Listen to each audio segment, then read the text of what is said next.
Hello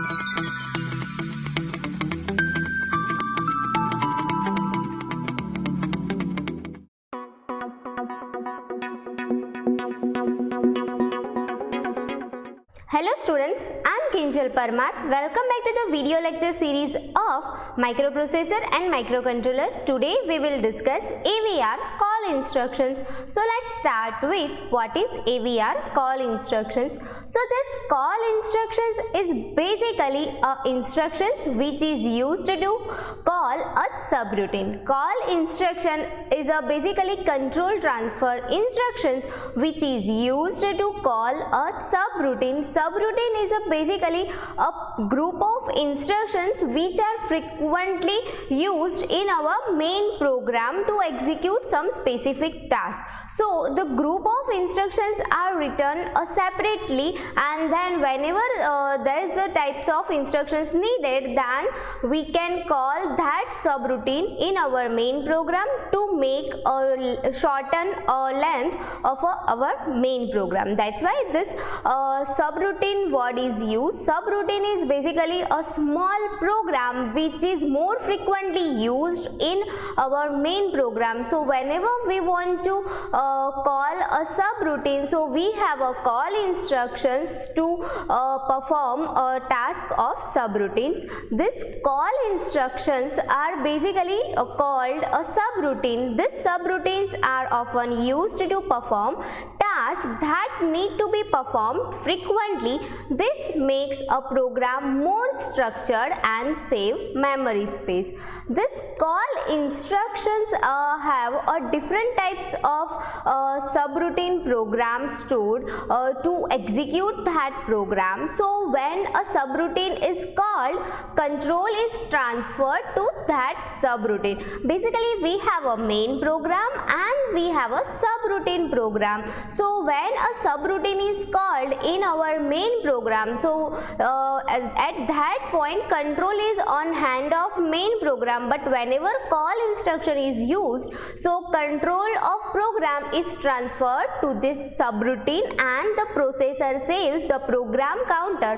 Whatever the content of program counter is basically saved on the stack, so that after calling that subroutine and after executing that subroutine, program counter can restore that locations and goes back to that given main programs. Okay, so the processor saves the program counter of the next instructions, that means address of next instructions on the stack, and begin to fetch the instructions from the new location. So whenever this call instruction is used, whatever the content of program counter is basically stored on a stack, and whatever the subroutine address is basically stored onto the program counter, so that next instructions is basically fetched from the subroutines. So whenever a subroutine is called, control is transferred to the subroutine,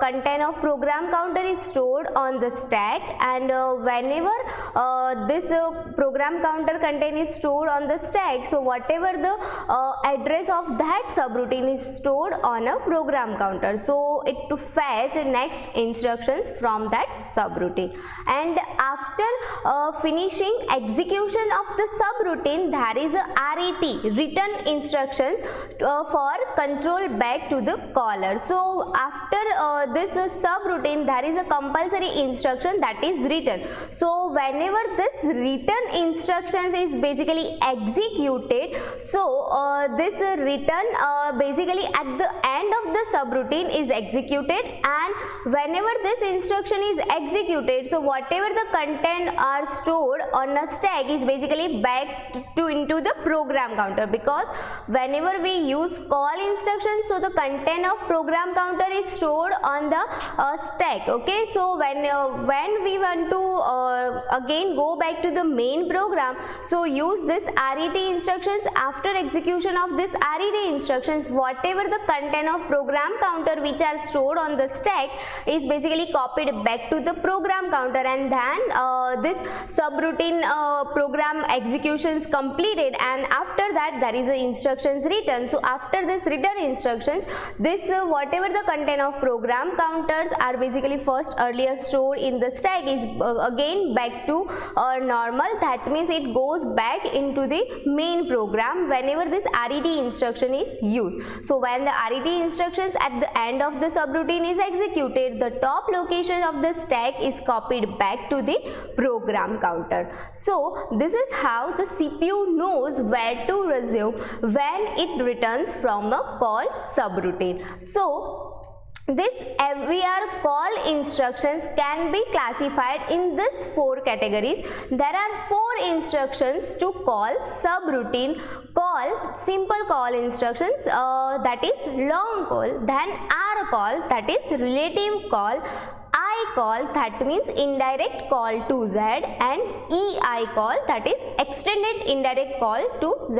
So let's discuss all the 4 instructions one by one. So first here there is a call instructions. This call is a 4-byte, that means total 32-bit instructions. Out of this, 10 bits are used for the opcode, that is for a call, and other 22 bits are used for the address of the targeted subroutine. So call is basically a 4-byte instructions, that means 32-bit instructions, and out of this 32 bits instructions, 10 bits are used for the opcode, and the other 22 bits, remaining 22 bits are used for storing address of a targeted subroutine. So whenever the subroutines are stored, that address of that subroutines can be again stored in the 22 bits. So therefore a call can be used to call subroutine located anywhere within the 4 memory bytes, that means 4 MB address space starting from this 00000 to 3FFFF. So this subroutine can be stored on the given address range.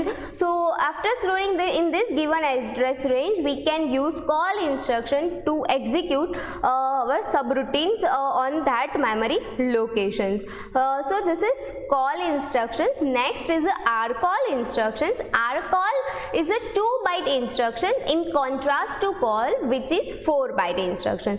So this rcall is a 2-byte instruction, so it has only 12 bits of the 2 bytes are used for the address. So here there is a 2-byte instruction, so basically here total 16 bits. So out of 16 bits, 12 bits are used for a address and remaining bits are used for a opcodes. So rcall instructions is basically have a 2 bytes, and for this 2 bytes only 22 bits of a 2 bytes are used for address, and as only 12 bits are used for address, so the targeted address of a subroutine must be within the range of -20482 plus 2047 words of a memory relative to the address of the current program counter. This relative rcall, that means relative call, so this relative call has a reference line from the program counter. So this rcall instructions is basically used whenever there is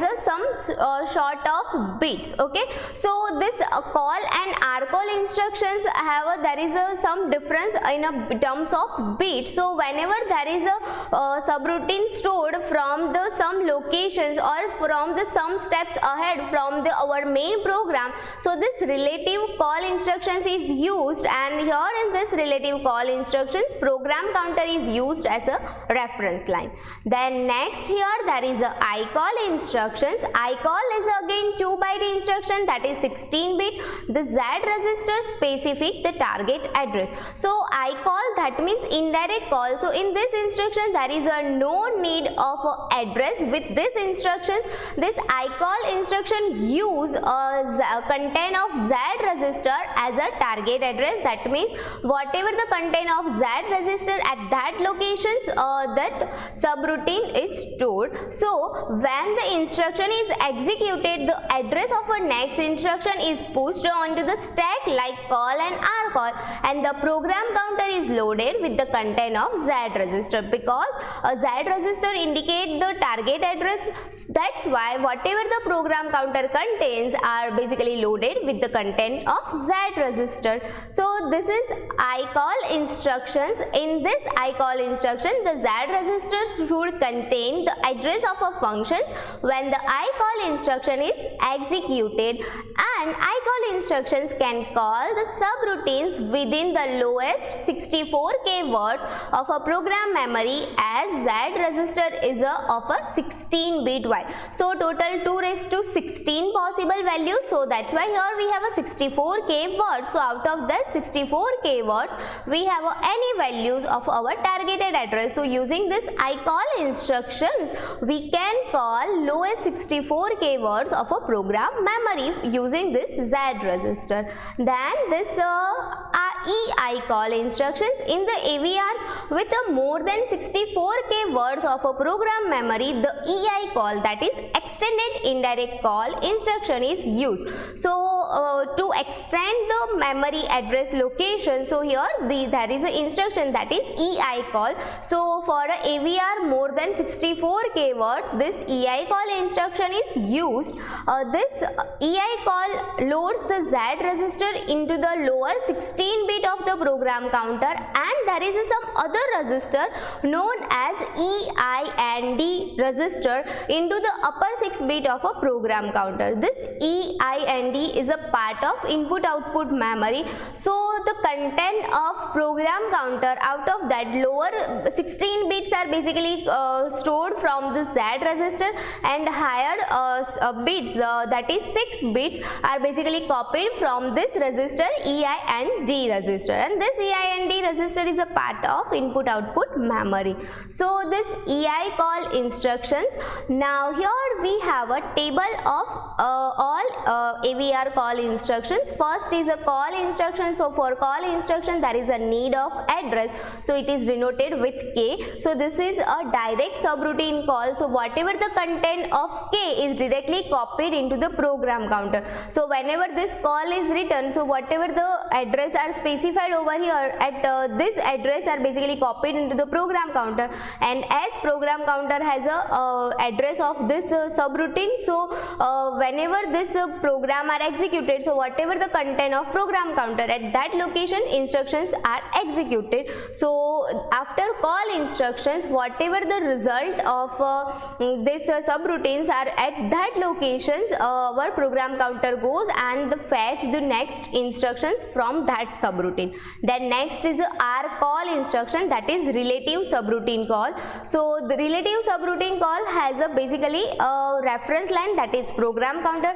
So program counter plus 1 is basically each and every times whenever the next instruction are executed, and here after that this K values are added over here, so it works like a reference line from a program counter. So after that points ahead, there is a subroutine stored. Then ICALL, that is indirect call to Z. So in this, whatever the value of Z registers are basically directly copied into the program counter. And after this call instructions, each and every subroutine has this return instruction. So there is a return instruction at the end of a subroutine. So how this subroutine execute? So whatever the content on a stack which are stored when call instruction is executed is again back to in the program counter. So it returns to the main program. So stack value of the stack is goes in a program counter, and then there is a instructions RETI, that is interrupt return. So again in that